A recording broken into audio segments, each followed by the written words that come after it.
Jealous ಅನ್ನೋ ತುಂಬಾ ಹೊಟ್ಟೆ ಕಿಚ್ಚು ಪಡುವಂತ ಜನರು ಇರ್ತಾರೆ. ಈಗ ದುರ್ಯೋಧನ ಅದು ಮಾನಸಿಕ ಕಾಯಿಲೆಯಾ? ಅದನ್ನ ಸರಿ ಮಾಡ್ಕೋಬೋದಾ? ವ್ಯಕ್ತಿತ್ವ. ದುರ್ಯೋಧನ ಅವನು ಛಲ ಮತ್ತೆ ಪಾಂಡವರ ಏಳಿಗೆ ನೋಡಿ ಅವನಿಗೆ ಸಹಿಸೋಕ್ಕಾಗೋದಿಲ್ಲ. ಅವ್ರಿಗೆ ಎಷ್ಟು ಕಷ್ಟ ಕೊಡಬೇಕು ಅಷ್ಟು ಕಷ್ಟ ಕೊಡ್ತಾನೆ. 12 ವರ್ಷ ವನವಾಸ, 1 ವರ್ಷ ಅಜ್ಞಾತವಾಸ, ದ್ರೌಪದಿಯ ಮಾನಭಂಗ.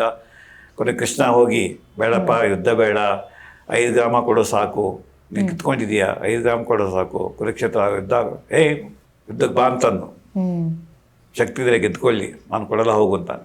ಕೊನೆಗೆ ಏನಾಯ್ತು, ಎಲ್ಲ 18 ಅಕ್ಷರ ಸಾಯ್ತು, ದುರ್ಯೋಧನ ಸತ್ತ. ಇದು ಉದಾಹರಣೆಗೆ. ಹಾಗೆ ರಾವಣ ಮಹಾಶಿವಭಕ್ತ, ಶಿವನನ್ನು ಮೆಚ್ಚಿದ ಆತ್ಮಲಿಂಗ ಅಂತಂದು ತಾಯಿಗೋಸ್ಕರ. ಅವನಿಗೆ ಸೀತೆ ಹೊಡಿ ಅವ್ನು ಪಾಠ ಕಲಿಸುವಂಥ ಶೂರ್ಪಣೆ ಕೇಳ್ತಾರೆ. ಸೀತೆ ಹೊಡಿ ಇವಳು ಮದುವೆ ಆಗಬೇಕು, ಎತ್ಕೊಂಬರ್ತಾನೆ. ಎಲ್ಲ ಹೇಳ್ತಾರೆ, ಬಂಧುದ್ರೆ ಹೇಳ್ತಾರೆ, ತಾಯಿ ಹೇಳ್ತಾಳೆ, ಮಗ ಹೇಳ್ತಾನೆ, ಬೇಡಪ್ಪ ಸೀತೆನ ವಾಪಸ್ ಕಳಿಸ್ಬಿಡು, ಇದು ಒಳ್ಳೇದಿಲ್ಲ, ನಿನಗೆ ಶೋಭೆ ತರೋದಿಲ್ಲ ಈ ಕೆಲಸ.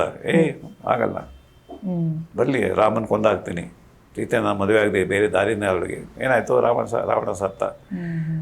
ಕೆಲವರು ಹಠಮಾರಿಗಳು, ಬದಲಾವಣೆ ಆಗಲ್ಲ. ಅಂದ್ರೆ ಈಗ ಚಿಕ್ಕ ವಯಸ್ಸಿಂದ ಮಕ್ಕಳ ಒಂದು ಬಿಹೇವಿಯರ್ ಸರಿ ಇಲ್ಲ ಅಂದಾಗ ನಾವು ಅವರಿಗೆ ರಾಮಾಯಣ ಮಹಾಭಾರತದಂತ ಕಥೆಗಳನ್ನ ಹೇಳ್ಕೊಡೋದ್ರಿಂದ ಪರ್ಸನಾಲಿಟಿ ಚೇಂಜ್ ಮಾಡೋದು. ಹಾಗೆ ನಮ್ಮೆಲ್ಲ ಕಥೆ ಕಾದಂಬರಿಗಳು, ಶರ್ಮ ಕಾದಂಬರಿ ಕಥೆ ತಿಳ್ಕೊಳ್ಳಿ, ಅನಕರು ಕಾದಂಬರಿ, ಯಾಕಂದ್ರೆ ನಾವೆಲ್ಲ ಕಥೆ ಕಾದಂಬರಿ ಓದಿ ಬೆಳೆದವರು. ಇವೆಲ್ಲ ಅನೇಕ ಕಾದಂಬರಿಗಳಲ್ಲಿ ಇದೆಲ್ಲ ಬರೆದಿದ್ದಾರೆ. ಹೇಗೆ ಬದುಕಬೇಕು, ಹೇಗೆ ಬದುಕಬಾರ್ದು, ವ್ಯಕ್ತಿತ್ವ ದೋಷ ಓದೇ ರೀತಿಯಲ್ಲಿ ಬರೆದಿದ್ದಾರೆ. ಈಗೇನು ಯಾರು ಕತೆ ಇಲ್ಲ, ಕಾದಂಬರಿ ಇಲ್ಲ, ಬರೀ ನಿಮ್ಮ ಟಿವಿ ಬರೀ ರಿಯಾಲಿಟಿ ಶೋ, ಫೈಟಿಂಗು ಅಥವಾ ವೈಲೆನ್ಸ್ 20 ಹೆಣ ಉರುಳಬೇಕು ಸಿನಿಮಾದಲ್ಲಿ. ಈಗ ಬರೀ ಮಕ್ಕಳಿಗೆ ಎಲ್ಲ ಯಶು ದರ್ಶನ್ನು ಇಲ್ಲ ಅಂತ ಕಿಚ್ಚ ಸುದೀಪ್ ಅವರೇ ಐಕಾನ್ಸ್ಗಳೀಗ. ಹಿಂದೆ ರಾಜ್ಕುಮಾರು ಅವರೆಲ್ಲ ಐಕಾನ್ಸ್ಗಳು. ಅವರೆಲ್ಲ ಯಾವತ್ತು ಅಪರಾಧಕ್ಕೆ ಯಾವುದೇ ಪಾತ್ರ ರಾಜ್ಕುಮಾರ್ ಪಾಠ ಮಾಡಲಿಲ್ಲ. ಒಂದೇ ಒಂದು ಚಿತ್ರ, ಜಗದೀಶ್ ಚಿತ್ರ, ಬಾಕಿ ಎಲ್ಲ ಚಿತ್ರಗಳಲ್ಲಿ ಯಾವುದೇ ದುಶ್ಚಟ ಇಲ್ಲ.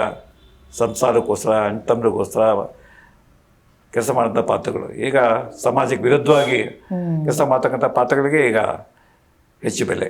ಓಕೆ, ಆಮೇಲೆ ಸ್ಪ್ಲಿಟ್ ಪರ್ಸನಾಲಿಟಿ ಅಂತ ಹೇಳಿ ಕೇಳಿದೀವಿ ಸರ್, ಏನು ಸ್ಪ್ಲಿಟ್ ಪರ್ಸನಾಲಿಟಿ? ಸ್ಪ್ಲಿಟ್ ಅದು ಸ್ಕಿಜೋಫ್ರೆನಿಯಾಗಿದ್ದಂಥ ಹೆಸರಷ್ಟೇ ಅದು. ಆಮೇಲೆ ಅದನ್ನ ಸ್ಕಿಜೋಫ್ರೆನಿಯಾ ಬದಲಾಯಿಸಿದ್ವಿ. ಸ್ಪ್ಲಿಟ್ ಅಂದ್ರೆ ಏನು, ನಿಮ್ಮ ಆಲೋಚನೆಗೂ ಮತ್ತೆ ಭಾವನೆಗೂ ಹೊಂದಾಣಿಕೆ ಇಲ್ಲ. ಆಲೋಚನೆ ಪಾಸಿಟಿವ್ ಇದೆ, ಎಮೋಷನ್ಸ್ ನೆಗೆಟಿವ್.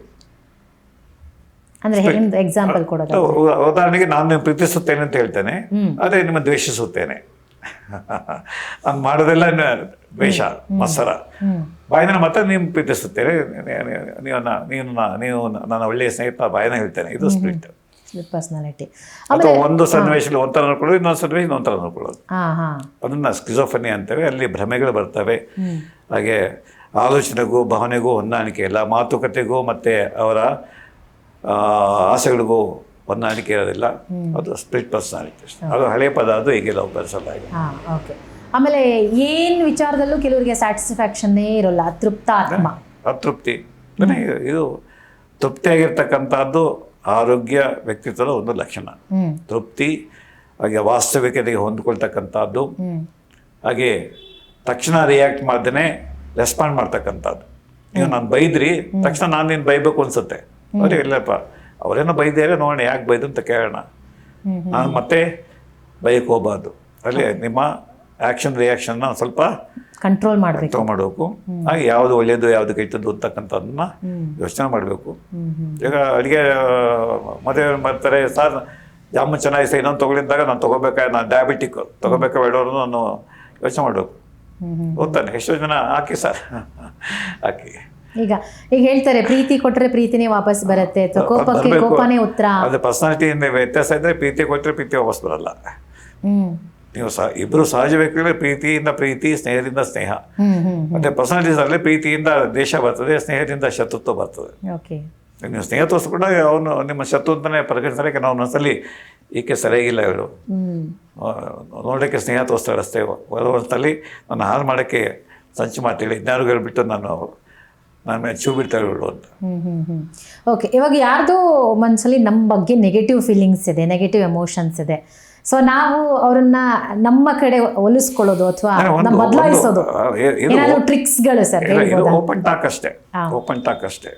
ಅಥವಾ ನೀವು ಸ್ವಾವಲೋಕನ, ನನ್ನ ಸ್ನೇಹಿತನ ಬಗ್ಗೆ ಅವನು ಒಳ್ಳೆಯವನಾಗಿದ್ದ, ಈಗ ಯಾಕೋ ನನ್ನ ಬಗ್ಗೆ ಅವನು ಮತ್ಸರ ಪಟ್ಟಿದ್ದಾನೆ, ನನಗೆ ಪ್ರಶಸ್ತಿ ಬಂದು ಕಂಗ್ರಾಚುಲೇಷನ್ ಹೇಳಿಲ್ಲ, ಏನಿರ್ಬೋದು. ಆಮೇಲೆ ಕೇಳು, ಯಾಕಪ್ಪ ಬರಲಿಲ್ಲ ನೀನು, 3 ತಿಂಗಳ ಮುಖದರ್ಶನ ಇಲ್ಲ.